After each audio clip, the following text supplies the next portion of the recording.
நிதி நிறுவன மோசடி வழக்கில் தேவநாதன் யாதவின் சொத்துக்கள் குறித்த முழு விவரங்களை தாக்கல் செய்ய உத்தரவிடப்பட்டிருக்கிறது. இது தொடர்பான விவரங்களை செய்தியாளர் மதன் வழங்க கேட்கலாம். மதன், விவரங்களை பகிர்ந்துக்கலாம். சென்னை மயிலாப்பூரில் செயல்பட்டு வந்த தி மயிலாப்பூர் இந்து பெர்மனன்ட் ஃபண்ட் நிதி நிறுவனத்தில் முதலீடு செய்த சுமார் 100க்கும் மேற்பட்ட முதலீட்டாளர்களிடம் பல கோடி ரூபாய் மோசடி செய்ததாக நிதி நிறுவனத்தின் இயக்குநர் தேவநாதன் யாதவ் உள்ளிட்ட 6 பேரை சென்னை பொருளாதார குற்றப்பிரிவு காவல்துறையினர் கைது செய்தார்கள். தற்போது இவர்கள் புழல் சிறையில் அடைக்கப்பட்டுள்ளார்கள். இந்த வழக்கில் ஏற்கனவே இவர்கள் தாக்கல் செய்த 2 முறை தாக்கல் செய்யப்பட்ட ஜாமீன் மனு தள்ளுபடி செய்யப்பட்டது. அது மட்டும் இல்லாமல் ஏற்கனவே இவர்கள் தேவநாதன் யாதவுடைய அந்த சொத்து விவரம் தாக்கல் செய்திருந்தார்கள்.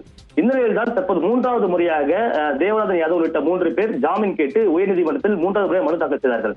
இந்த மனு இன்று நீதிபதி இளந்திரன் முன்பு விசாரிக்க வந்தது.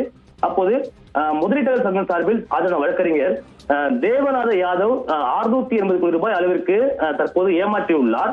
அது மட்டும் இல்லாமல் அவருக்கு சென்னை அண்ணா நகர், மயிலாப்பூர் மற்றும் ஆஸ்திரேலியா நாட்டில் கூட சொத்துக்கள் உள்ளது. அதற்கான ஆதார தகவல் உள்ளது. இதையெல்லாம் மறைத்து அவர் அறிக்கை தாக்கல் செய்ததாக தெரிவித்தார். இதையடுத்து நீதிபதி தேவநாத யாதவ் அவருடைய முழு சொத்து விவரங்களை தாக்கல் செய்ய வேண்டும் என்று தற்போது உத்தரவிட்டு இந்த வழக்கு விசாரணை வரும் 17ஆம் தேதிக்கு தள்ளி வைத்துள்ளார். மேலும் குறைந்தபட்சம் 300 கோடி ரூபாய்க்கான சொத்து மதிப்பையாவது அவர் காட்ட வேண்டும்.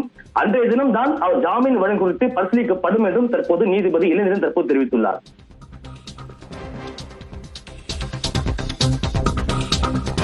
விவரங்களை வழங்கியதற்கு நன்றி மதன்.